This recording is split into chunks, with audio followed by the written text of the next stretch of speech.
This story starts in a shopping mall where Tian, the protagonist, was shopping while listening to the news. In Z City, there were numerous cases of animal injuries, prompting people to avoid going out at night. Authorities were investigating the issue to prevent panic. Just then, an emergency report came in about a large number of people in X City infected by an unknown virus. The X media continued to report on the situation. Tian picked up canned food, thinking it would be safe as a stock food. As he queued to pay, he overheard a conversation between two ladies. One mentioned an elderly man from the Lee family who had been in good health but had recently had a sudden emergency and died on the spot. The second lady asked if it was due to the influenza, and the first confirmed it, adding that the old man hadn't even survived for 2 days. The second lady remarked that many people had recently suffered from the disease. They wondered if the government had identified the cause, as it seemed the world was becoming increasingly unsafe. And once again, Tian remembered all the things he had bought. Now he needed to refuel his car with diesel and head straight home to cook for Han, with the deer he had hunted earlier in the morning. He started driving, and on the way, he called a girl who asked him about their future together. Tian replied that he would find a job that would allow her to hold her head high among others. As she agreed, Tian made an excuse, saying he couldn't leave Han in an orphanage. The girl became frustrated and pointed out that Han wasn't Tian's blood-related sister, warning him not to talk about marriage if he planned to bring Han along. Tian insisted that Han was his little sister and a crucial part of his family. The girl asked why she should raise such a child as her own without any support, already having suffered enough with Tian. She gave him an ultimatum: if he wasn't going to take her seriously, they should break up. Tian agreed, and she hung up the call. Suddenly, an animal rushed towards his car, splattering blood on the vehicle. Tian stopped and remarked that the animal appeared to be a dog, but upon closer inspection, he realized it was a sheep. The sheep had a head injury and looked frightened. Tian was surprised that it was still alive despite its injury. The sheep then darted into the bushes. Tian decided to forget about the incident and felt it best not to report it to the traffic police. When he arrived home and started unloading his purchases, Han came out with their pets, calling for Tian. He asked her to slow down a bit. She commented on the amount of things he had brought and offered to help him carry them inside. He handed her a small pack of snacks. As they walked, she mentioned that she had completed all the tasks he had given her, such as feeding the livestock, changing the water, and watering the crops. Now she was hungry and looking forward to eating the stew Tian had made to feel better. He suggested making a carrot and lentil stew for her, to which she agreed, adding something more as she spoke. Tian turned around and saw Bai, the white dog, eating the crops, so he gently nudged him to stop. As they passed the buffaloes, one looked frightened with red eyes. Later, while they were cooking, Han mentioned that she had never seen a solar eclipse before and asked if it was true that the sky would completely darken like evening. They heard on the radio that the highly anticipated total solar eclipse was approaching soon. As Han enjoyed her meal, she complimented Tian on how delicious it was, noting that his cooking skills were improving alongside his hunting abilities. Tian explained to her about the eclipse, advising her to wear the special glasses he had given her to safely observe it without it getting too dark. Suddenly, a countdown began from 10. Han pointed outside and asked Tian what was happening. He was stunned to see a dark object obscuring the sun, plunging everything into darkness as if it were night. Han was shocked and started to feel cold. Hey, the black dog began barking nervously. Even the radio signal became disrupted. Han, visibly frightened, urged Tian to look outside. As Tian opened the gate, he was greeted by a sudden blizzard, which seemed unusual in the middle of summer. He quickly told Han to go inside and assured her he would lock up the cattle and sheep. He instructed Bai to stay with Han, who urged him to hurry because of the cold. Tian reassured her and called to He to come along. Struggling against the harsh conditions, Tian realized they were in the midst of a blizzard. He asked He if he was all right, and as Tian looked up, he was shocked to see the sun shining brightly. He remarked on how strange it was, questioning what could be causing these sudden weather changes. He began barking in a particular direction, drawing Tian's attention to a buffalo with red, intimidating eyes. Tian felt a surge of fear at the sight. As the cow rushed to attack Tran, He darted in to fend off the cow. Tian, evading its charge, hurriedly searched for his compound bow nearby and found it resting on a log. The cow flung He aside, prompting Tian to take aim. Though apprehensive, he fired several arrows at its head. Despite hitting their mark, the cow continued its relentless advance towards Tian. Shocked by its resilience, Tian sensed something was amiss and knew he needed more time. A warning flashed before him: 0 ammunition left, with 3 live targets within range. Disregarding the warning, he readied his bow, only to find it empty. The cow knocked him backwards. He pulled Tian towards the house, barking urgently. Tian glanced back, realizing that if the cow had mutated, perhaps Han wasn't safe inside either. Inside, Bai's eyes turned red as he growled at Han. Han wondered what was wrong with Bai. Bai lunged at her, but Tian intervened just in time, kicking Bai away. He lifted Han and assured her he would take her to a safe place, urging her to hide indoors where it was safer. Tian explained that Bai was now dangerous, emphasizing that she must trust him and stay inside. As he escorted her out, Tian checked the screen again and confirmed that the number of living beings had increased to 4. After securing Han in the safe house and instructing her not to leave, Tian hurriedly locked the door. As the number of living bodies increased, Bai attacked Tian from behind, but Tian managed to lock Han inside before turning to face Bai. He rushed to Tian's aid, earning praise from him. Tian instructed He to hold Bai off while he dealt with the cow that was still pursuing him. Grabbing an axe, Tian positioned himself near a tree. The cow charged, but Tian dodged, causing its horn to impale the tree and trap it in place. As Tian moved to attack the cow, Bai suddenly lunged and bit into Tian's neck. Tian wondered if He had been killed. Blood dripped from Tian's mouth as he struggled to stop Bai's attack. Then he heard a strange sound. He saw numerous screens swirling around him and wondered what they were. The noise was overwhelming, but Tian focused on dealing with the two beasts to ensure Han's safety at least. Amidst the chaos, he noticed one screen displaying the message Apocalypse Survival Game Match Success. As the apocalyptic game loaded successfully, Tian became its player, finding himself in a poorly maintained manor at level 1. He received the Eye of Truth as a reward and his class was B. To upgrade to a fortress, he needed 800,000 points. Lying on the ground, he woke, wondering if he was still alive. His torn clothes and bloodstains remained, but he was shocked to see that his wounds had vanished. Puzzled, he wondered where Cow and Bai were. A strange sensation overcame him, and he realized that both the cow and Bai lay dead nearby. He questioned what had happened during his unconsciousness, knowing such damage couldn't be caused by a human. He felt a change within him, welcomed into the apocalypse survival game as his status activated. A surge of power washed over him, feeling as if a beam of light had struck him, igniting a rage within. Seeing the cow still alive, Tian leapt at it with his axe.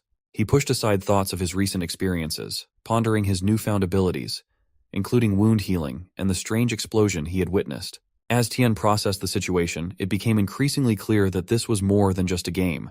The system had fully loaded, and his shelter had been successfully established. Points had been allocated, beginners' rewards distributed, and players were urged to assess themselves. Tian wondered if this flood of information was directly implanted into his mind. He learned that the first phase of destruction had concluded, with the second phase scheduled to begin in 30 days. Natural disasters loomed, and the shelter stood as the last bastion of safety. Tian felt the weight of responsibility to not only survive, but also to fortify his shelter into the strongest fortress possible.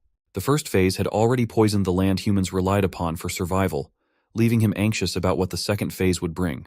Examining Bai, Tian realized he had passed out. According to the information he gleaned, Bai and the others must have mutated after consuming radiation-contaminated plants. After securing Bai in a makeshift cage to prevent any harm, Tian tied him up tightly and turned his attention to checking on Han. Entering the safe house, he descended the stairs in darkness. Trying to switch on the lights, he discovered they hadn't been restored. His phone showed no signal, suggesting the communication system was also down, but the backup diesel generator provided some relief. Using the faint glow of a phoenix, Tian searched the room, wondering where Han was and why there was no movement. Spotting Han's legs, he hurried over and found her lying down. His system indicated that Han was sleeping peacefully. She woke at the sound of his approach and asked why he hadn't spread out the mattress instead of sleeping on the floor. She explained she had obediently waited for him, recalling a bright light and nothing more before asking if he was all right.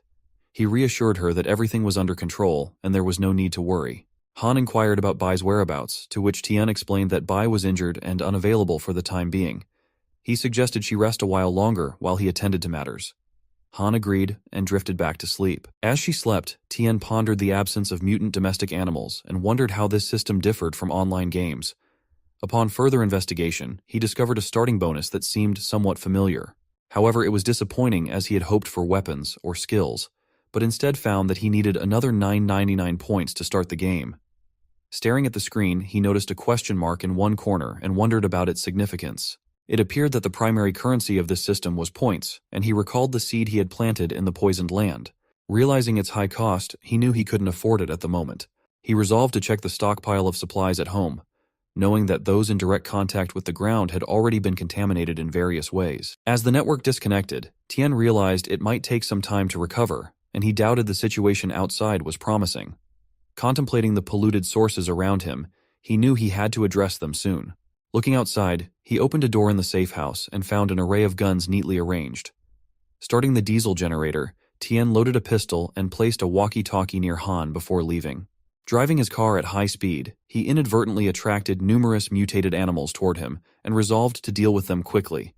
Suddenly, a military truck approached from behind, overtaking Tien and blocking his path. The truck's machine gun targeted Tien's car, threatening to open fire. As an army scout with a zoom scope overlooking Tien, he observed that the normally bustling Vokitoki road surface was raised. Tien suspected military forces were stationed nearby and sensed a crisis in the city. He wondered about Zhang Qing's whereabouts. The soldier warned Tien of the danger outside and advised him to return home. Through the Vokitoki, someone reported that Area B was under attack by mutant cats and urgently needed reinforcements.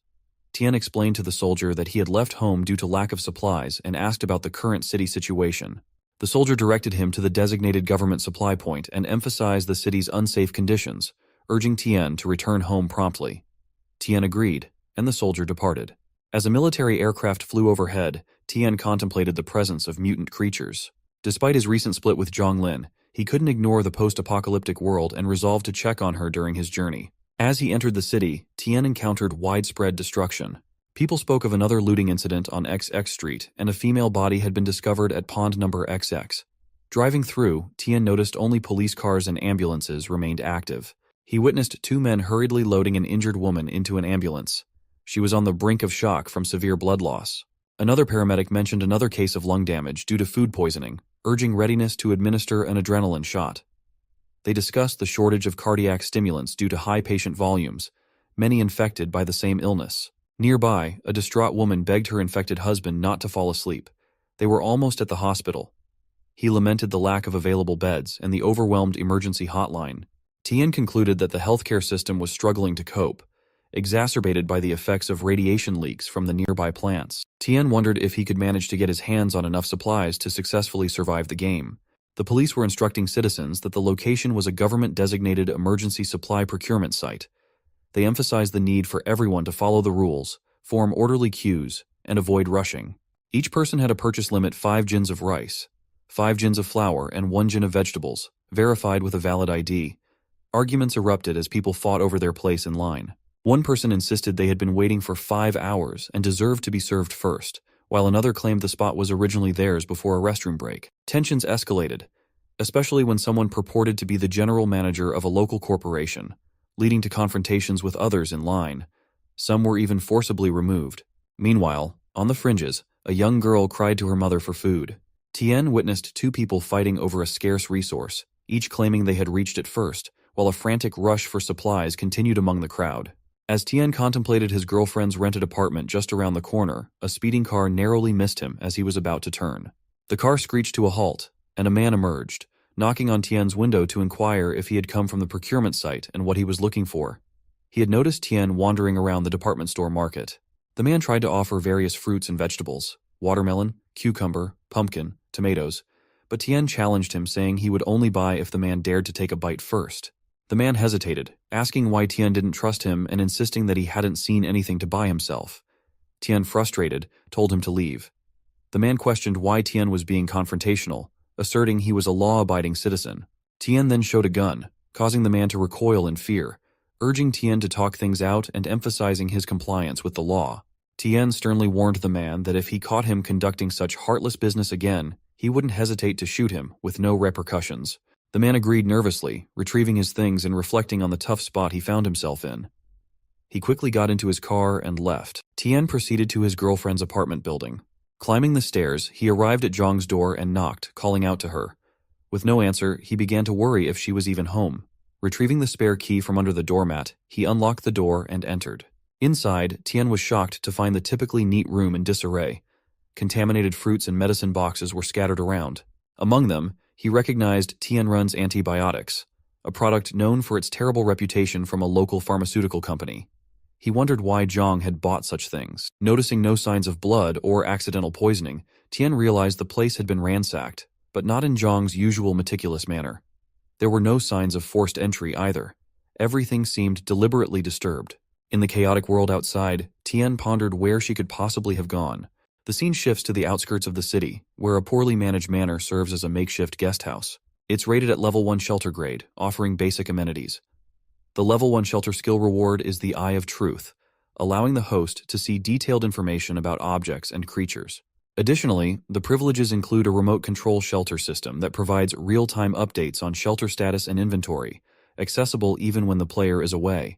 The area spans 30 mu, suitable for fishing, animal husbandry, planting, and construction.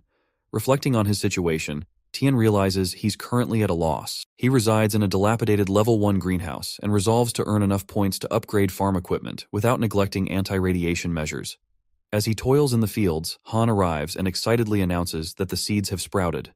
Tien, Han, and Hei gather to witness the successful growth, bringing joy to Han. Tien observed on the screens that the tomato seeds had been successfully planted and would mature in 48 hours. He was pleased with the progress, noting that the anti-radiation grade seeds were performing as expected, maturing quickly. With more points, he and Han could certainly survive in the post-apocalyptic world. Han expressed her initial doubts about the seeds, thinking they had all withered, but she credited Tien for their success. Tien confidently remarked that he always found a way, reminding Han of the rules he had set for her to follow. She affirmed her understanding and vowed not to be underestimated.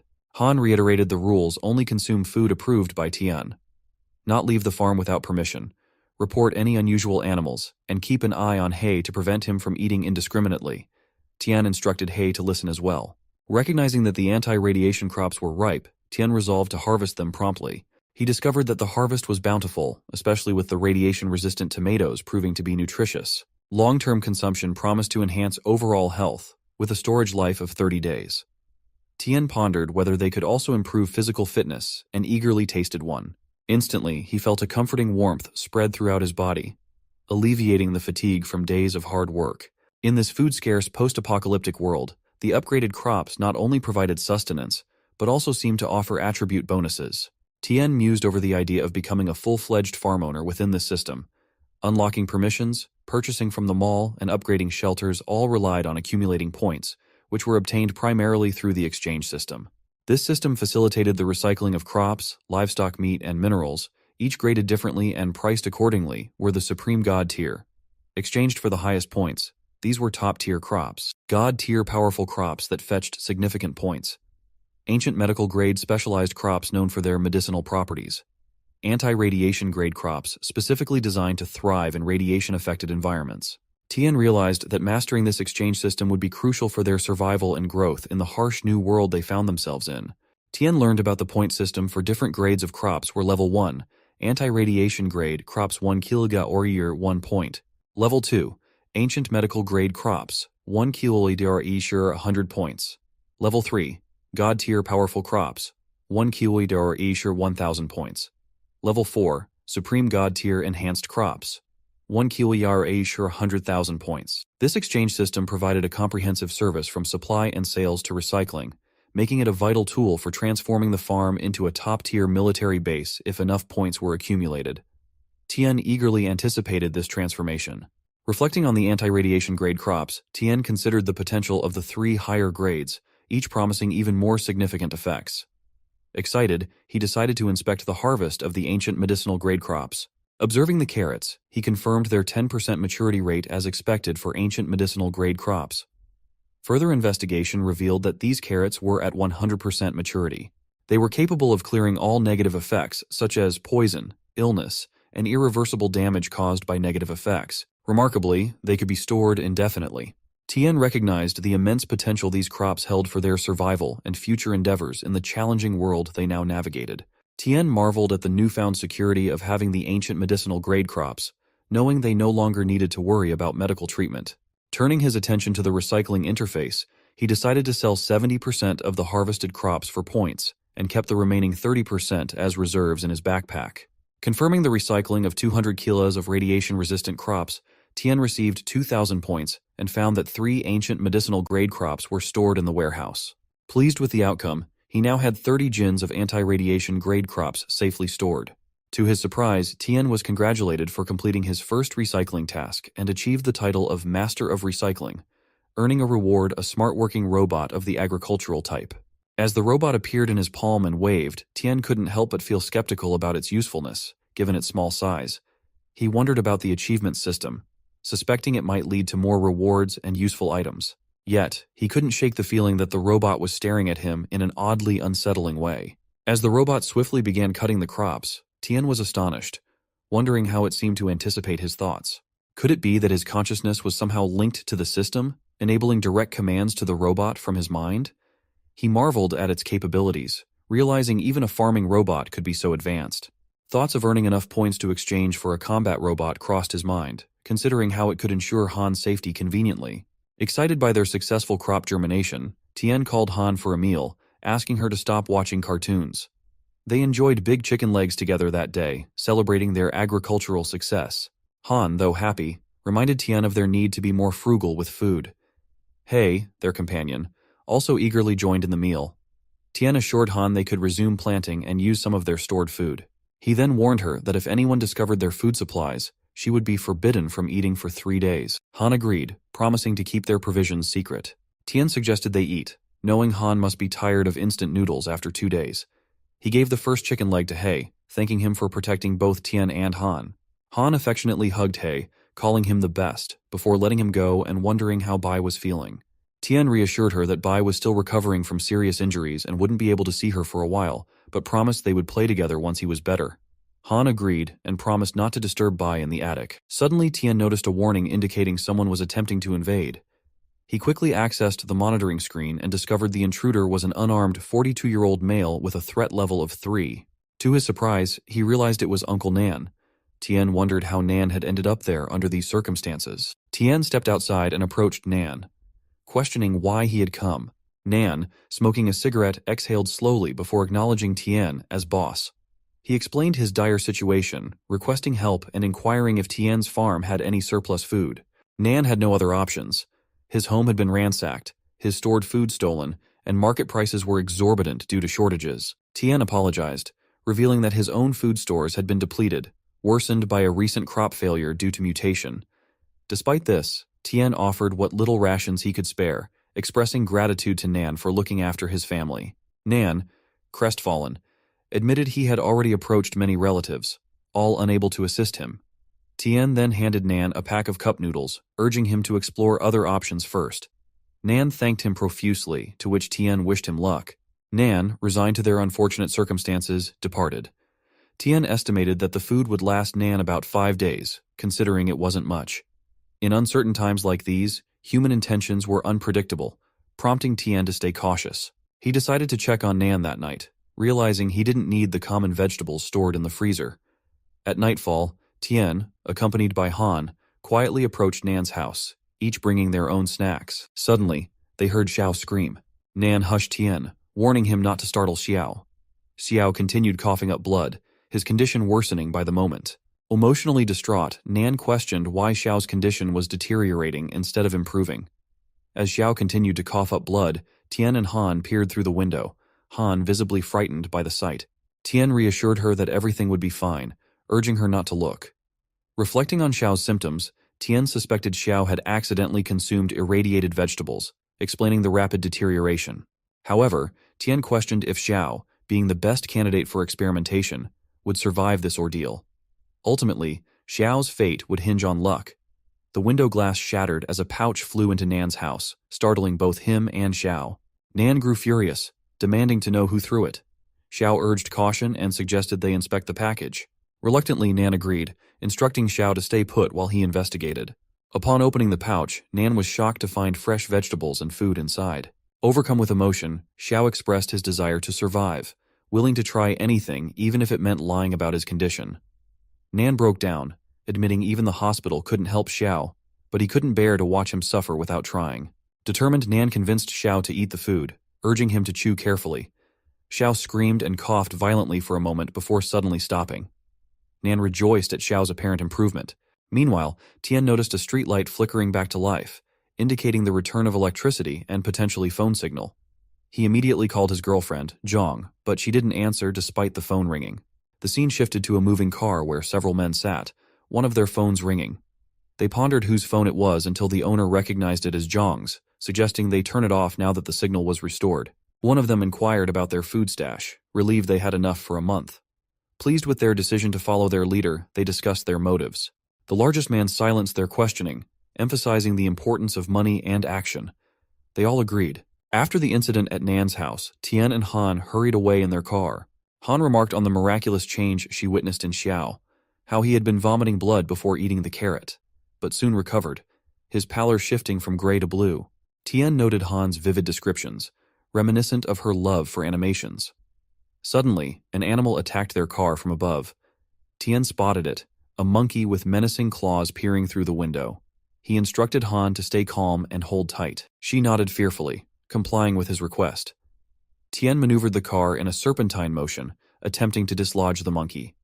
He then instructed Han to duck her head, which she did obediently. Despite their efforts, the monkey persisted and ended up in front of the car. Thinking quickly, Tian swerved the vehicle, causing the monkey to collide with a rock. Drawing his gun, Tian shot the monkey, ensuring it posed no further threat. Exiting the car to inspect, Tian discovered a pool of blood where the monkey had fallen. Amongst the blood, he found a coded message.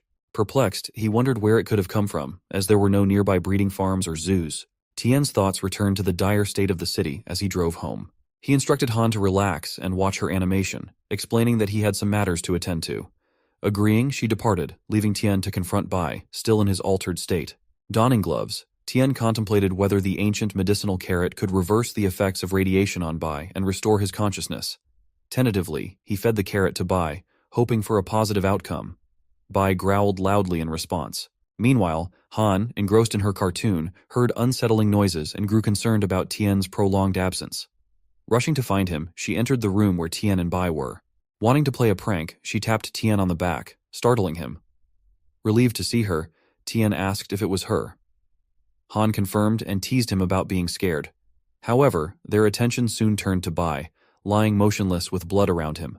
Han was overcome with emotion, collapsing in despair. Tian urged her to compose herself as she sobbed, questioning why they couldn't save Bai with the carrots that had saved Xiao. Tian sadly explained that the carrots couldn't reverse mutations like Bai's. Han continued crying, expressing her deep sorrow at the prospect of Bai dying. The next day, they performed the final rites for Bai and bid him a solemn farewell. Han remained silent throughout. Tian gently took her hand, suggesting they return indoors as it was growing late. Despite her absorbed state in the cartoon, Tian interrupted to invite her for dinner, preparing her favorite dish. Han didn't respond verbally but indicated she wanted him to stay with her in the house, to which Tian agreed. Later, Tian sat outside and noticed a screen announcement about radiation-resistant crops nearing maturity, prompting him to prepare for their harvest. Soon, they harvested approximately 500 kilo of radiation-resistant crops and 10 kilo of ancient medicinal-grade crops. A small robot returned to Tian, confirming successful points redemption. As a result, his level 1 dilapidated greenhouse upgraded to a level 2 ordinary house. However, Tian received a warning that his defense shelter was only rated level 3, capable of repelling small wild animals, but risky against larger threats. It strongly advised establishing a defense system promptly. Tian considered his top priority to ensure the safety of the farm. With current crop levels yielding high power, he decided to postpone expanding production. Upgrading the wall reinforcements from level 1 to 2 and successfully purchasing the perimeter power grid elevated his security readiness to level 1. Aware of the remaining points, he prioritized acquiring mechanical guards for Han's safety. He spotted a guard priced at 3,500 points and calculated that selling the grains stored in the warehouse would nearly cover the cost. Confident in his ability to earn more points if needed, Tian proceeded with the purchase of a level 1 hummingbird and a level 2 hound.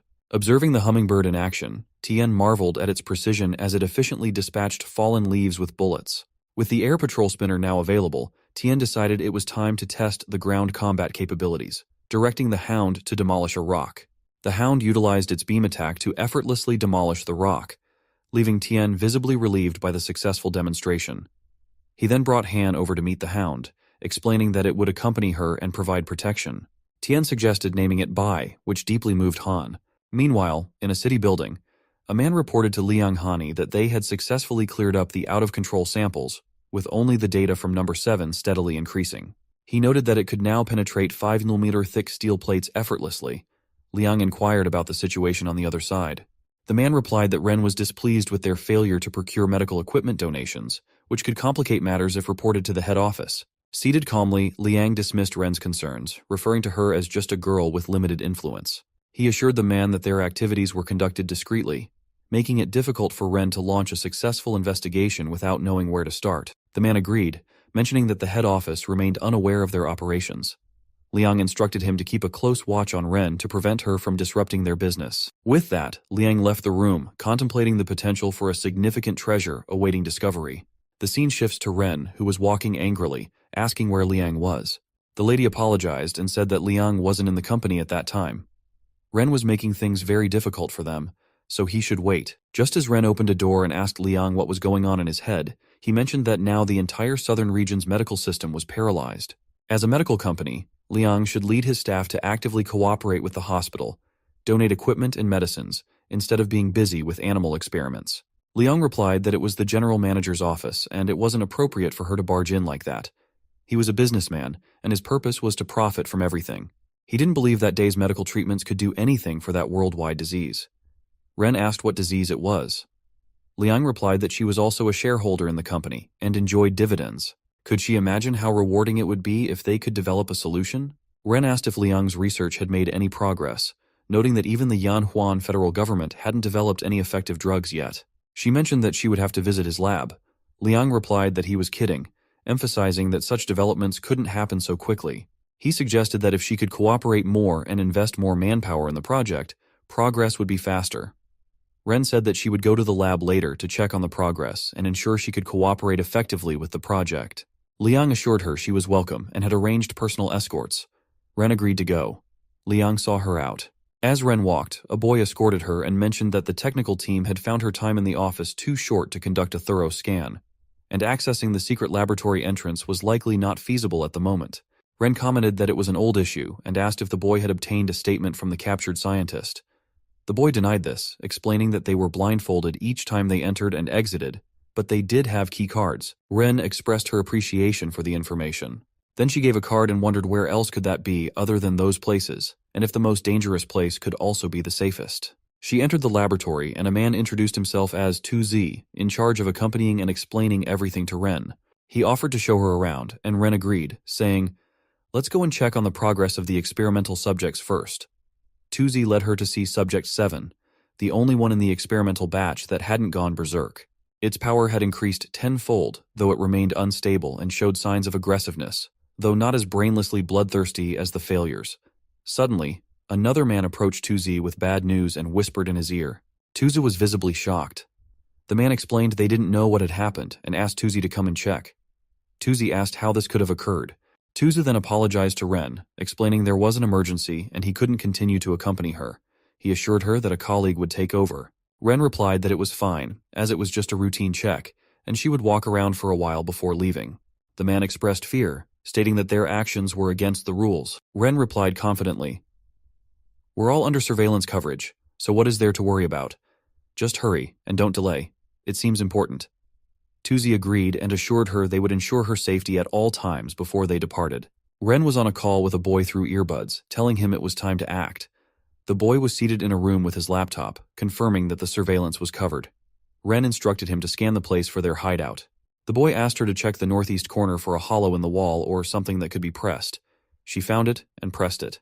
The boy informed her she had 30 minutes. Agreeing, Ren entered through the open door and discovered numerous human bodies in jars. The boy asked for her assessment. She replied grimly, "It's worse than we predicted." The boy asked if he should contact the head officer to intervene.